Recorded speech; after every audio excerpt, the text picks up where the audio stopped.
Today, March 3, is the optional memorial of Saint Katharine Drexel, Virgin.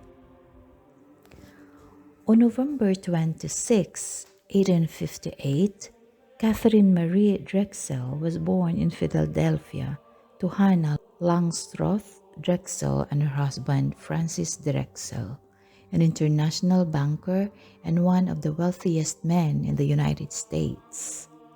Her mother died when Catherine was only 5 weeks old, so Catherine and her older sister Elizabeth were cared for by their aunt and uncle until their father remarried in 1860.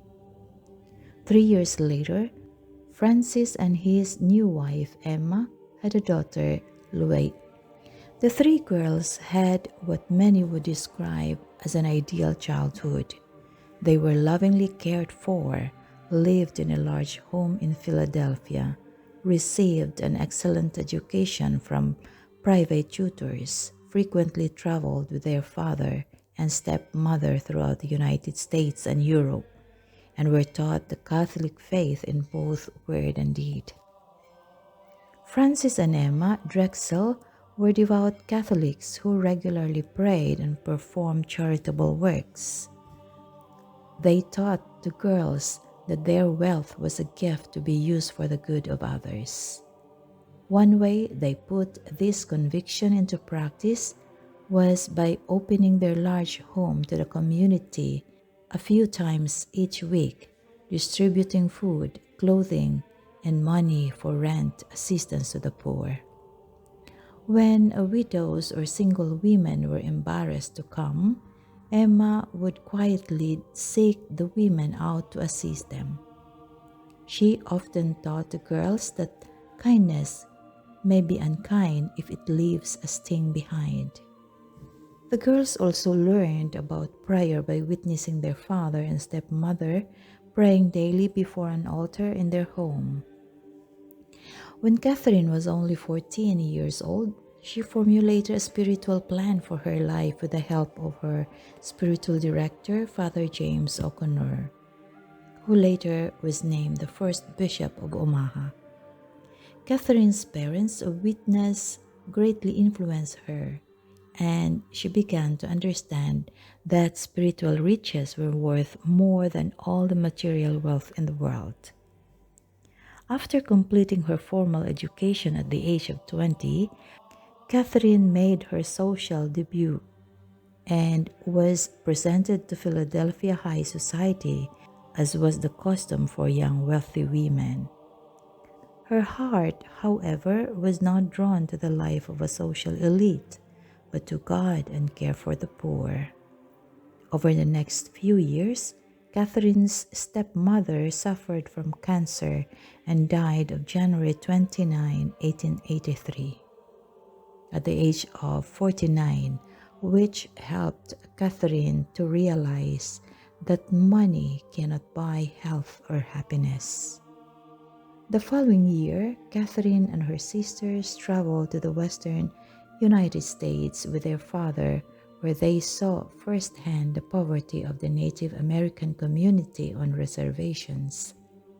In 1885, their father died, leaving his fortune to his three girls. Francis' will set up trust funds that stipulated that each daughter would equally receive the income produced by his remaining $14 million estate, which translated into about $1,000 every day for each daughter. By comparison, in the year 2023, the $14 million estate would be equivalent to almost $500 million, and each daughter would receive about $35,000 per day.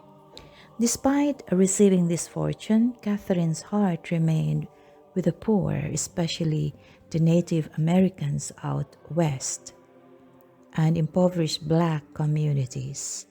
Over the next 2 years, with the help of 2 priests, she made substantial donations to reservations and visited them herself. In 1887, she was struggling with what she would do with her life.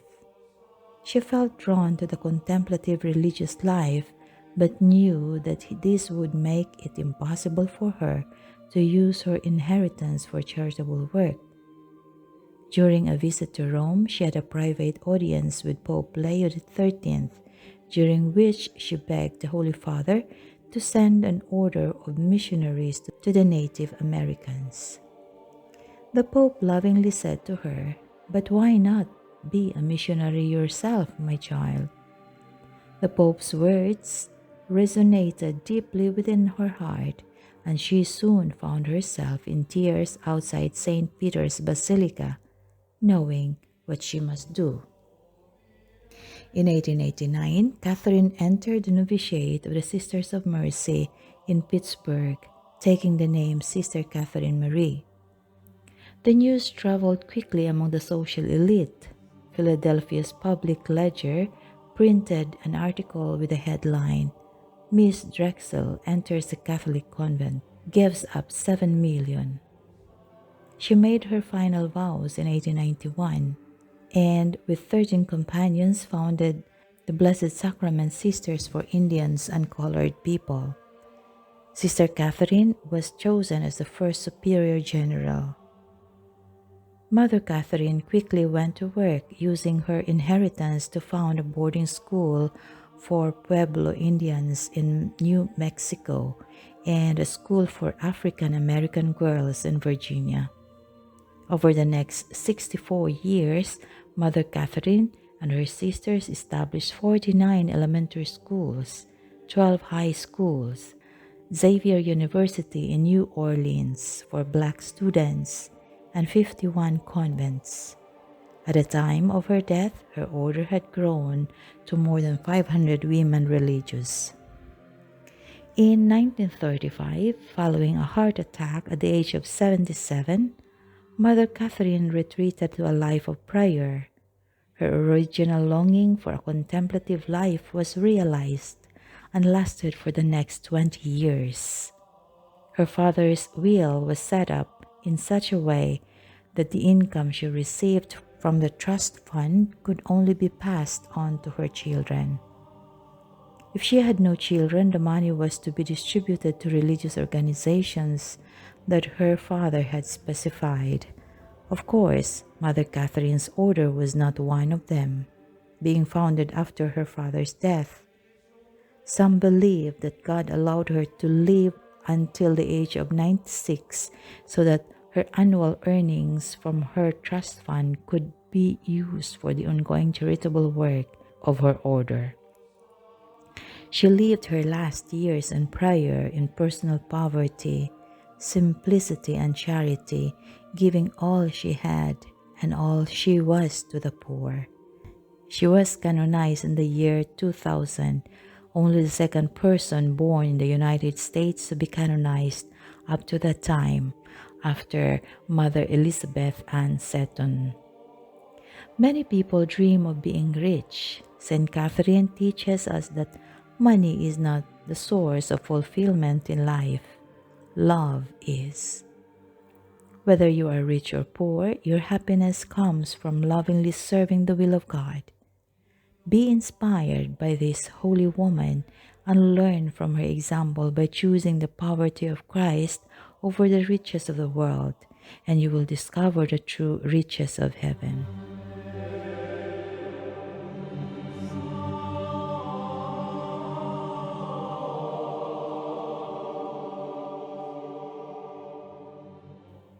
Let us pray. Saint Katharine, you gave up earthly wealth so that you could receive the spiritual riches of a life of grace and better the lives of many. God called and you responded. Please pray for me that I may never give my heart over to worldly and passing goals, but will seek only a life of selfless service to all whom you give me to love. Saint Katharine Drexel, pray for me.